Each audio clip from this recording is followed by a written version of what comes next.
I had always loved my house.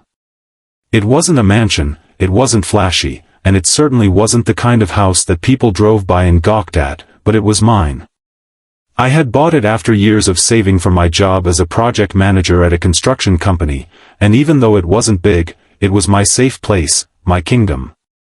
I lived in a quiet suburban neighborhood that was controlled by one of those notorious HOAs, the kind of group that acted like they were running a gated community in Beverly Hills even though we were just a group of middle-class homeowners living on cookie-cutter streets. When I first moved in, I thought the HOA was harmless. They sent welcome letters, reminded people about community events, and once a year we had a little barbecue in the park. But over time, I began to notice their letters weren't just friendly reminders, they were demands. It started small. I got a notice saying my grass was an inch too tall. Then another telling me my trash cans were left out a little too long. Fine, I thought, I could deal with that. But then came the paint notice. My house was painted a nice rustic gray when I bought it, nothing flashy, nothing too out of place.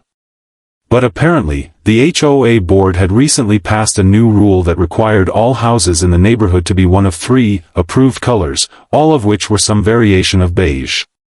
Beige with a slight yellow undertone, beige with a hint of gray, or beige that looked like someone had spilled coffee in it. I remember standing on my porch holding that letter in my hand and just staring at it.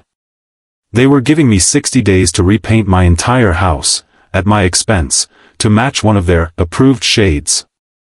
If I didn't comply, they threatened daily fines of $100 until I did. The rage that went through me in that moment is something I'll never forget. I had worked hard for this house, and now some self-appointed neighborhood committee was going to tell me what color I had to paint it. I could feel my blood pressure rising as I thought about the cost. Repainting my entire house would run me several $1,000s, and for what? To make my house blend in with everyone else's like some kind of suburban camouflage? I didn't buy this house to be told what to do with it.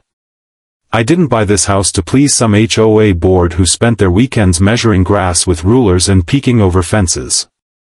I tossed the letter onto my kitchen counter and paced around the room, muttering to myself about how ridiculous it was. Then I made the mistake of going to the next HOA meeting to reason with them. I thought if I just explained that my house already looked fine and that I wasn't going to shell out thousands of dollars just because they didn't like gray, they'd be reasonable. I was wrong. The meeting was held in the community clubhouse, which smelled faintly of stale coffee and carpet cleaner. I sat there with a group of other homeowners, waiting my turn to speak. When I finally did, I calmly explained that my house was in perfect condition and asked why I had to repaint it. The HOA president, a woman named Marjorie, gave me this condescending smile that made my teeth grind. "We have to keep the neighborhood looking cohesive," she said in this sugary voice that was clearly fake. "Gray just isn't part of the approved palette anymore. We want to keep property values high." I argued that property values weren't going to drop because one house was gray. She just repeated that it was, in the bylaws, and that if I didn't comply, I'd face fines. That was it. No compromise, no discussion. I left that meeting more furious than when I went in. That night, I sat in my living room, staring at my house through the window, thinking about what to do. I had a choice. I could cave in, spend thousands of dollars to paint my house a soul-crushing shade of beige, and let them think they'd won, or I could fight back. I didn't want to just refuse. Refusing would lead to fines, legal threats, and a war of attrition I couldn't win. No, if I was going to fight back, I had to do it in a way that made a statement. A big one. That was when the idea started forming in my head. If they wanted my house to look nice and match the neighborhood, maybe I'd give them something that would really make the neighborhood stand out. Not just a different color, an entirely different house. Something so bold, so impossible to ignore, that it would turn their little beige paradise into a tourist attraction. I thought about my job. I had worked in construction management for over a decade, and I knew contractors, suppliers, and designers. I had connections. I had the skills to make this happen. And suddenly, it hit me, I wasn't going to just repaint my house. I was going to turn it into a castle. At first, it was just a joke. I laughed to myself at the idea, a castle in the middle of a suburban neighborhood. But the more I thought about it, the more it made sense. It would be the ultimate middle finger to the HOA. They wanted uniform beige? Fine. I'd give them a house so unique it would be the exact opposite of uniform. The idea took hold in my brain and wouldn't let go. Over the next few days, I sketched out designs, called up old friends from work, and got quotes for materials. I wasn't just going to slap some fake stone panels on the outside and call it a castle. No, this was going to be authentic. Stone facade, battlements, even a fake drawbridge over my driveway. I wanted turrets. I wanted Gothic-style windows. I wanted it to look like something out of a medieval storybook. I started small by clearing the exterior permits. It turns out, as long as I stayed within the property line and didn't violate height restrictions, the HOA couldn't actually stop me from making improvements to my house. That little loophole was my ticket to victory. I spent weeks working on the plans, and the more I did, the more excited I got. This wasn't just about sticking it to the HOA anymore, it was about building something incredible. The next morning, I woke up with a new kind of determination. The HOA had lit a fire in me that I didn't even know existed. If they thought I was going to quietly repaint my house beige and go back to being a good little compliant homeowner, they had chosen the wrong guy. I made myself a strong cup of coffee, opened my laptop, and got to work. The first step was finalizing the design, something that would look like a real castle but still be structurally sound and within the zoning regulations. I spent hours refining my sketches, adding towers, arches, and a mock portcullis over the garage. The plan was bold, ambitious, and absolutely insane by suburban standards. Which was exactly why I loved it. By the end of the day, I had emailed the plans to an architect friend of mine named Dan. He was the kind of guy who lived for strange projects, and when he called me back, he was practically laughing with excitement. "You're serious about this?" he asked, sounding half amused and half impressed. "Dead serious," I told him. "I want a castle, Dan. And I want it to look like the real deal." "Man, you are going to give your neighbors a heart attack," he said, chuckling. "I'm in. Let's make this happen." Within a week, Dan had sent me detailed blueprints and mock-ups that took my ideas and turned them into a viable construction project. We'd use reinforced faux stone panels for the exterior to keep the weight down but still give it the appearance of a medieval fortress. The towers would be slightly smaller than what I'd originally drawn to stay under the height limit, but they still looked impressive. And the piece de resistance was the arched wooden door we'd install at the entrance, complete with decorative iron hinges and studs. Once I had the plans, I submitted them to the county for approval. As expected, the HOA sent me a friendly reminder letter about the deadline for painting my house. I ignored it. A few days later, I got a call from Marjorie, the HOA president, who asked me in the most condescending tone possible whether I had chosen an approved beige color yet.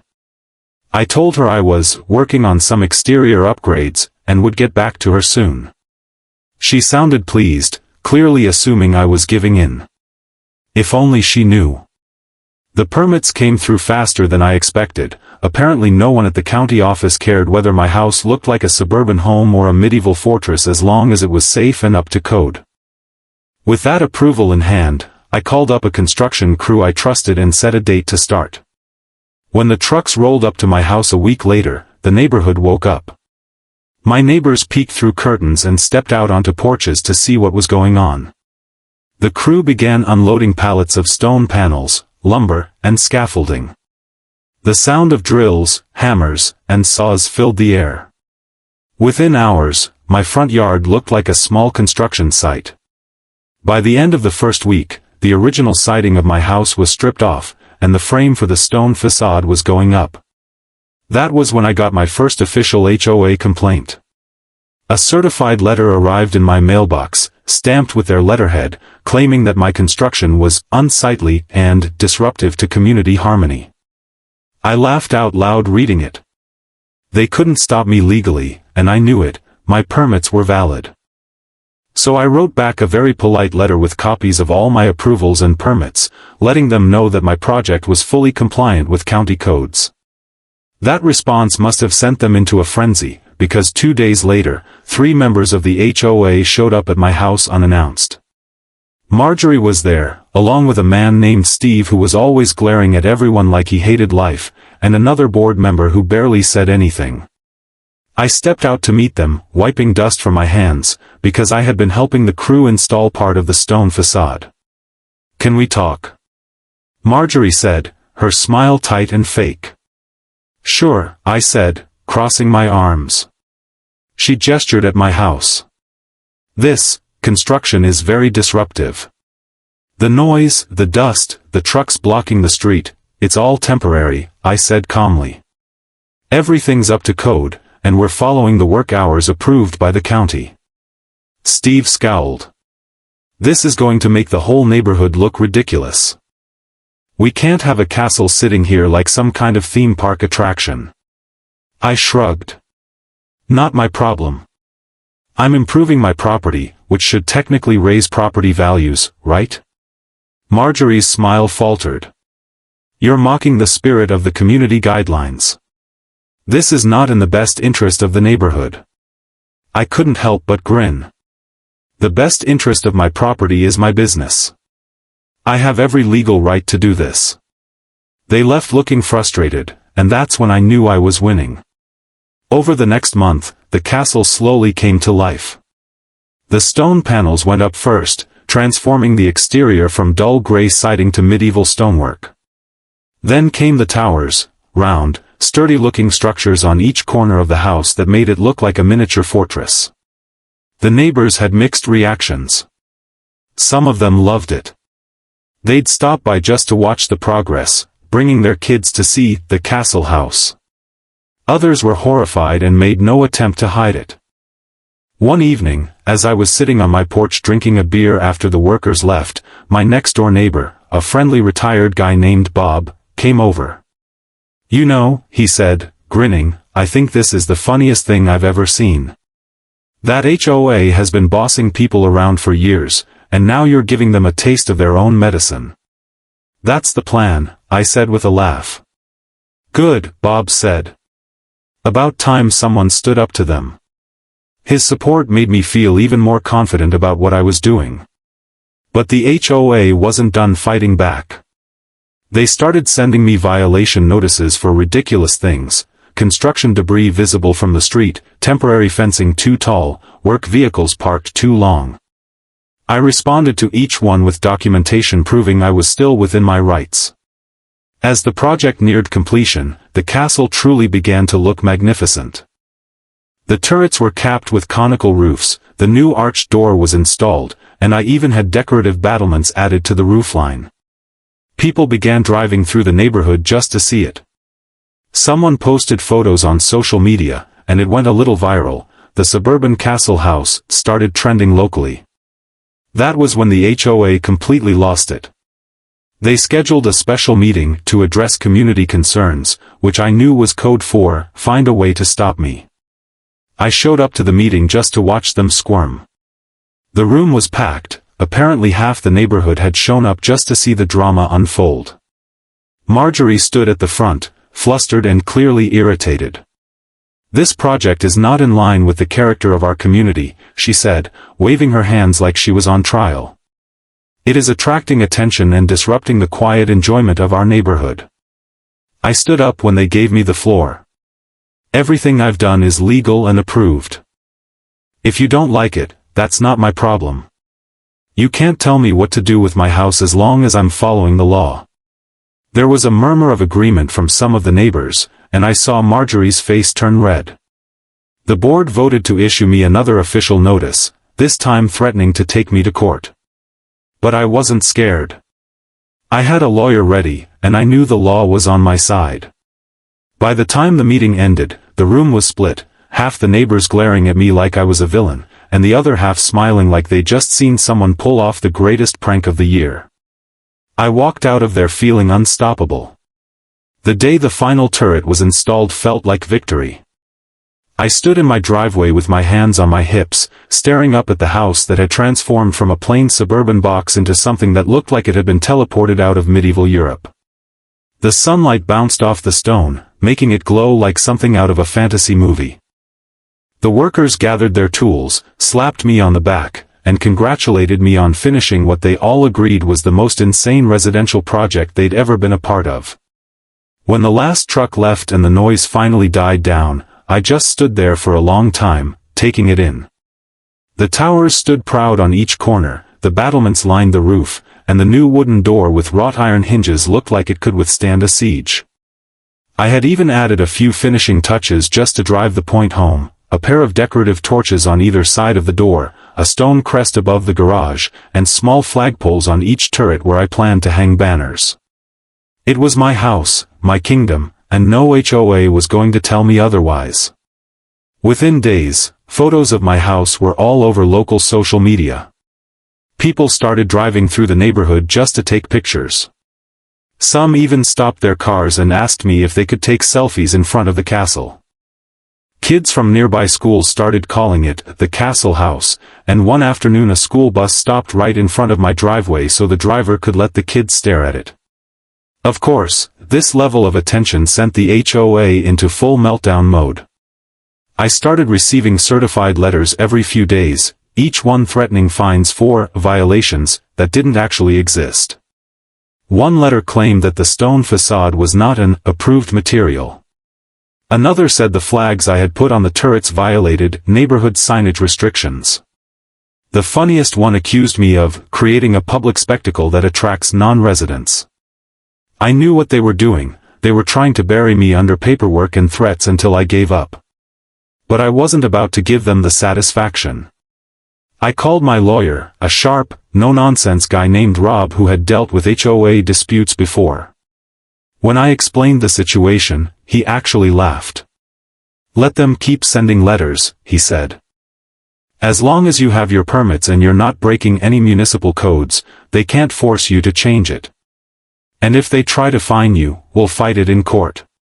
That gave me even more confidence.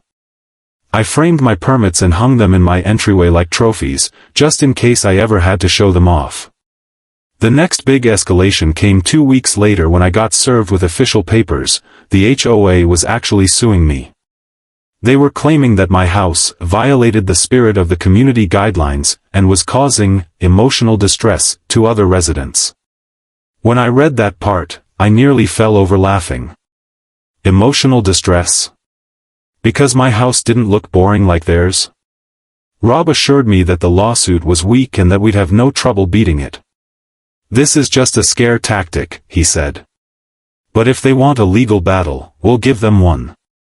While Rob prepared the legal response, I decided to have a little fun. If they thought the castle was too much, I was going to make it even better. I ordered a set of decorative medieval banners with a custom crest I had designed, a golden lion on a black field. When they arrived, I climbed up to each turret and hung them proudly. The effect was incredible. The house now looked like it was flying its own coat of arms, and it made the place look even more like a real fortress. Neighbors continued to stop by to gawk, and more of them were starting to take my side. Some even offered to testify on my behalf in court, saying that they thought the house was amazing and that it actually made the neighborhood more interesting. Not everyone was happy, though.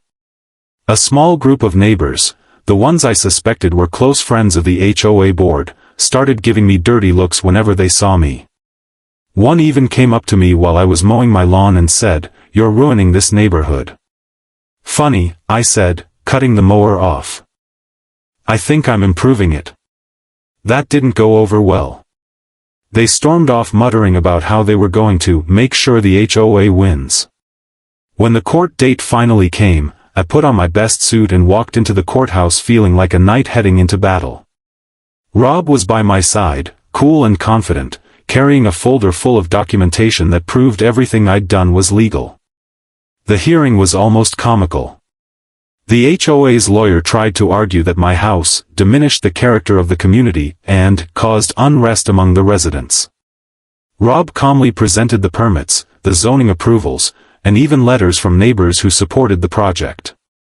The judge, an older man who clearly thought the whole thing was ridiculous, asked the HOA's lawyer point blank, "Is there anything in the bylaws that forbids this specific type of construction?" When the lawyer admitted there wasn't, the judge dismissed their request for an injunction on the spot. "Homeowner has the right to improve his property as long as he follows the law," the judge said. Case dismissed. I walked out of that courtroom grinning ear to ear. The HOA board was there too, looking absolutely furious. Marjorie wouldn't even look me in the eye. That night, I celebrated by inviting some of my supportive neighbors over for a castle warming party. We sat on my new stone patio, drank beer, and laughed about how mad the HOA must have been. But the fight wasn't over yet, not completely. I knew the HOA would keep looking for ways to make my life difficult. If they couldn't stop me legally, they'd try to harass me with petty violations and constant letters. But I was ready for them now.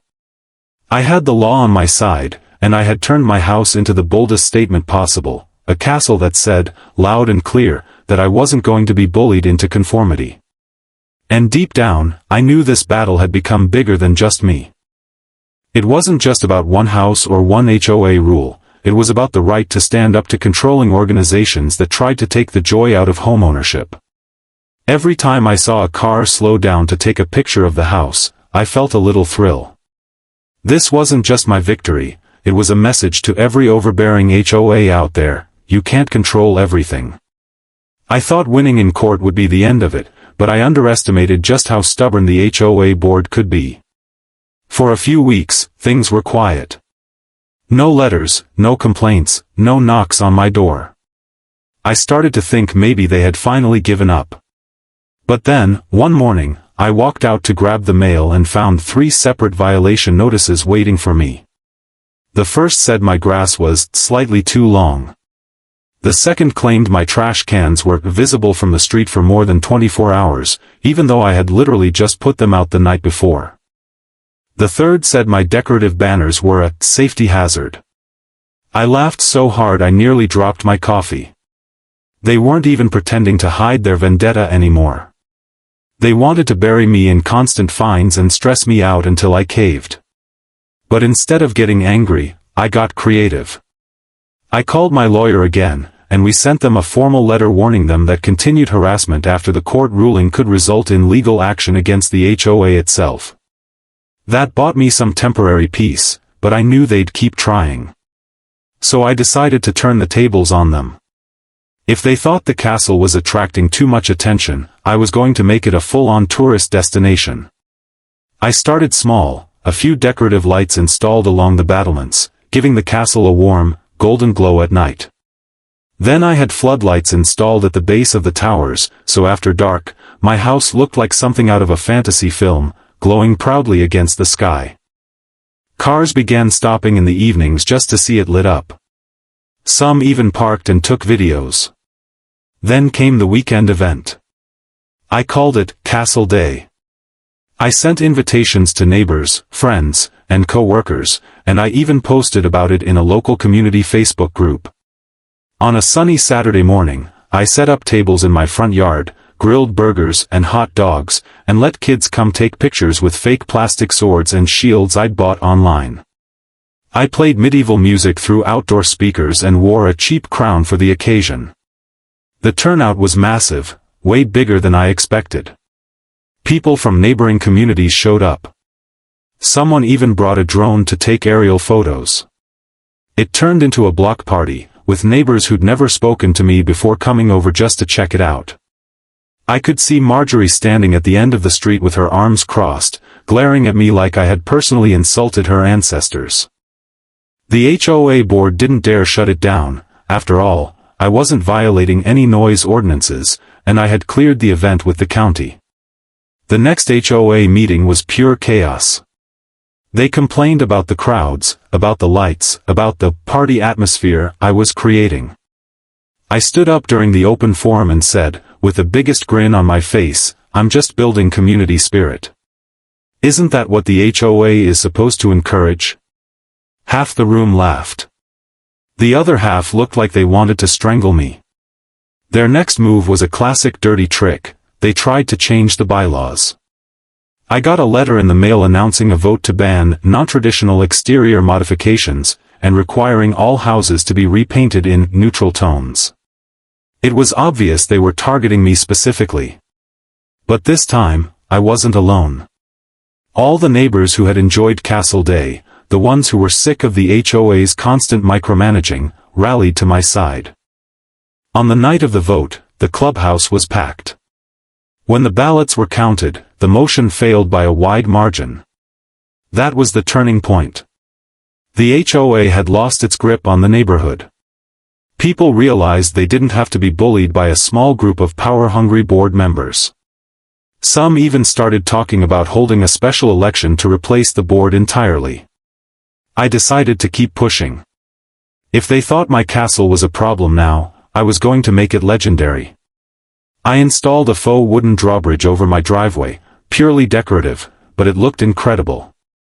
Then I had a small moat illusion created with landscaping stones and a narrow water feature that ran around the front yard. At night, the water reflected the lights, making the whole house look like it was floating. Local news stations picked up the story. One evening, I sat on my couch and watched a segment about the man who built a castle in the suburbs play on the evening news. They interviewed a few neighbors, most of whom said they loved it.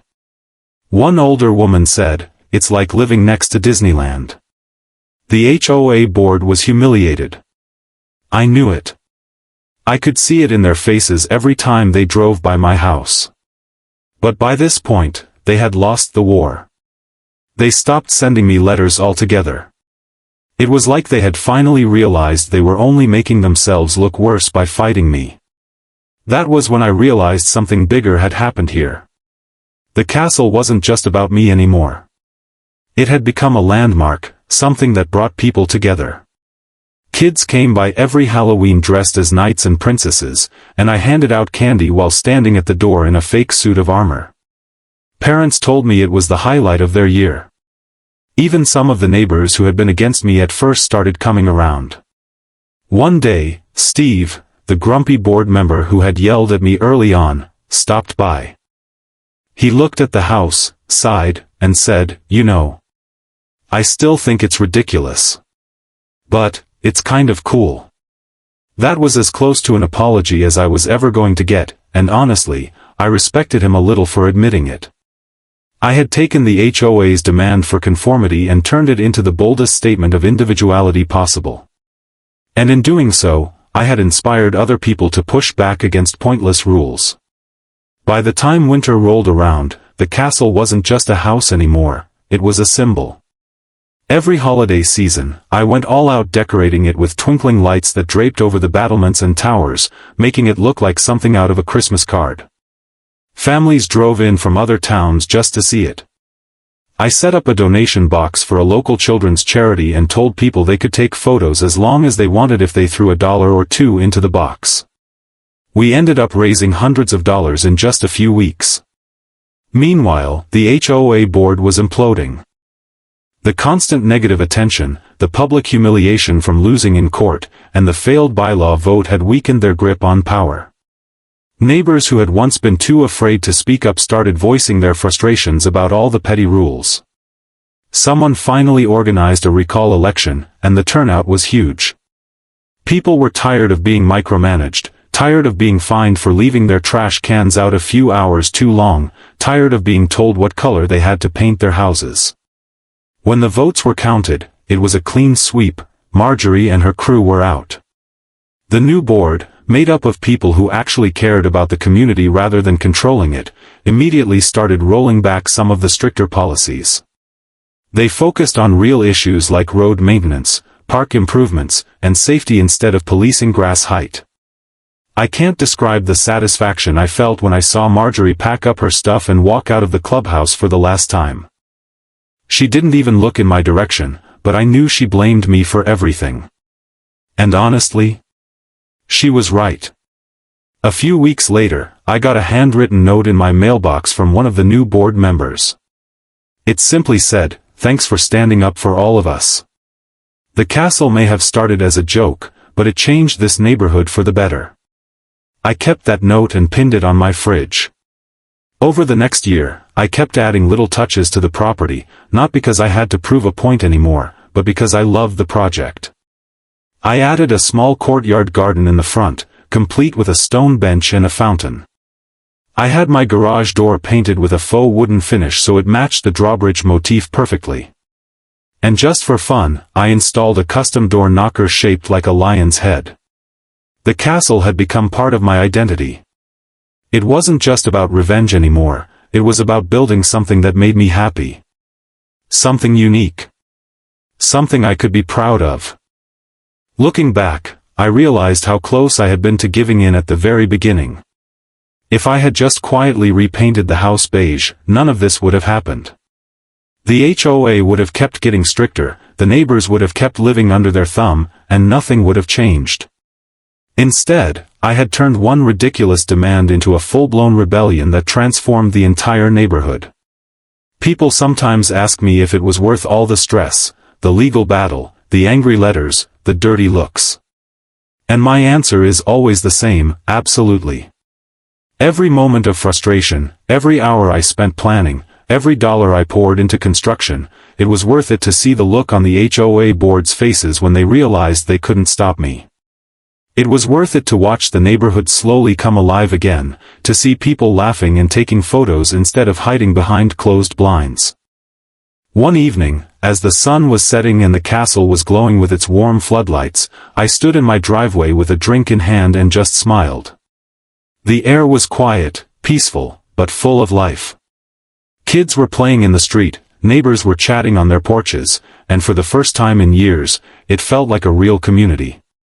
I leaned against the stone wall, feeling the cool texture under my fingers, and thought about how far I'd come.